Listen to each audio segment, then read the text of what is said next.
Hi, this is Dr. Chris Byrne from San Luis Podiatry Group. The following will be a brief video presentation on capsulitis, which is a common cause of forefoot pain. We're having a brief discussion on capsulitis, which is a very common cause of pain through the forefoot region. Capsulitis refers to inflammation of any joint capsule.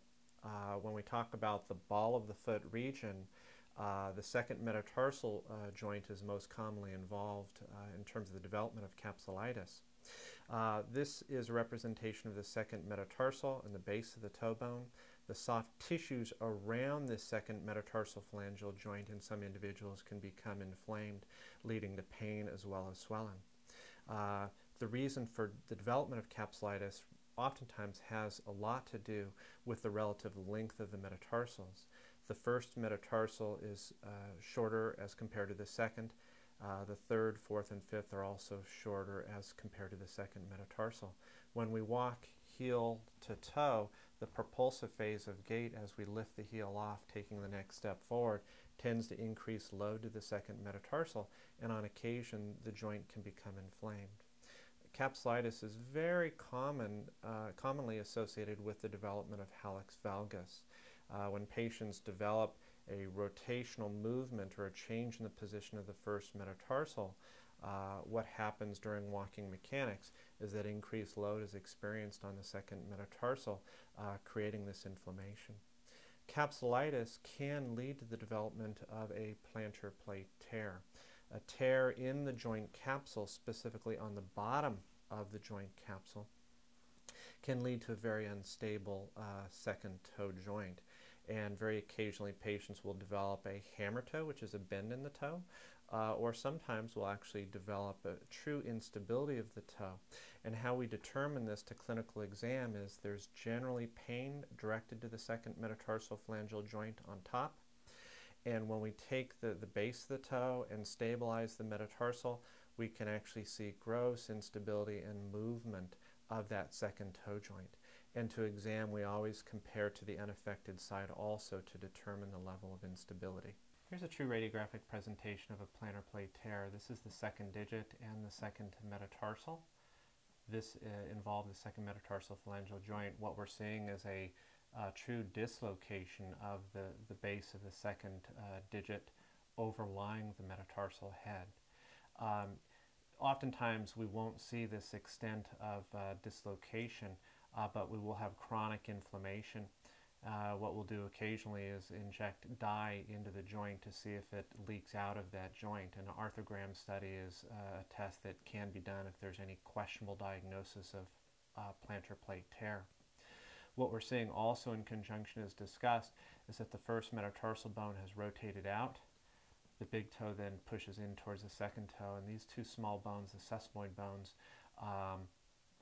normally the metatarsal should be aligned directly overlying the sesamoid bones, which are on the bottom of the big toe joint. When we're talking about walking mechanics, heel to toe, as the first metatarsal bone rotates out, there's greater weight-bearing loads placed on the second metatarsal, and what we're seeing in this case is a very significant example of a true plantar plate tear.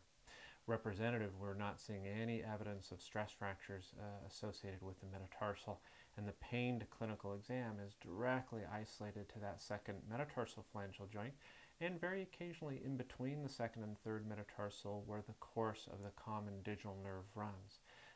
We are concerned in some individuals about neuroma or nerve pain, but the real problem is lying at the second metatarsal phalangeal joint.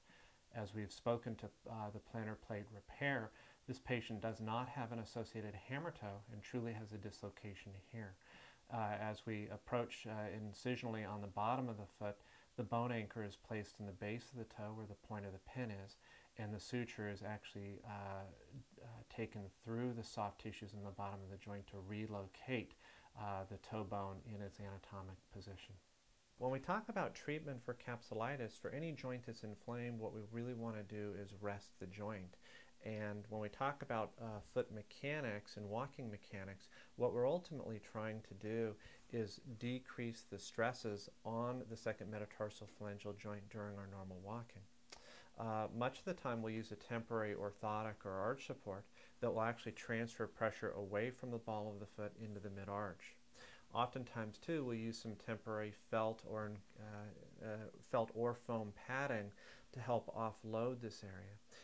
In this instance, what we're doing is doing a recess in the second metatarsal, and that recess itself, as a patient is walking, will create a dell underneath the felt to offload this joint. So rest by offloading is a really critical part of treatment. Oftentimes we'll also initiate the use of anti-inflammatories. Ice, short-term use of oral anti-inflammatories can be very helpful, and cortisone. When we talk about the use of cortisone, cortisone is a very, very effective tool in terms of decreasing joint inflammation. We generally will use cortisone once or twice to decrease the inflammation and allow patient to recover to normal function. The use of the temporary orthotic is ultimately used until the symptoms are fully relieved. Cortisone itself has to be used cautiously because with a plantar plate tear, cortisone initially after the injection can create instability. So very occasionally patients will develop a hammer toe after injecting cortisone. That being said, offloading the joint is helpful in terms of protecting the joint, and we'll oftentimes use a splint called a button splint, and the button splint itself actually slips over the toe to help hold the toe in a stable position. The button splint has an elastic toe strap as well as a plate, and the splint is pulled up over the toe, then firmed up. And during walking, the plate actually helps hold the toe in a stabilized position. So whether or not cortisone is introduced into the joint or not, the button splint is a good way to maintain stability of the second toe joint. For additional information on capsulitis, feel free to visit our website at sanluispodiatrygroup.com.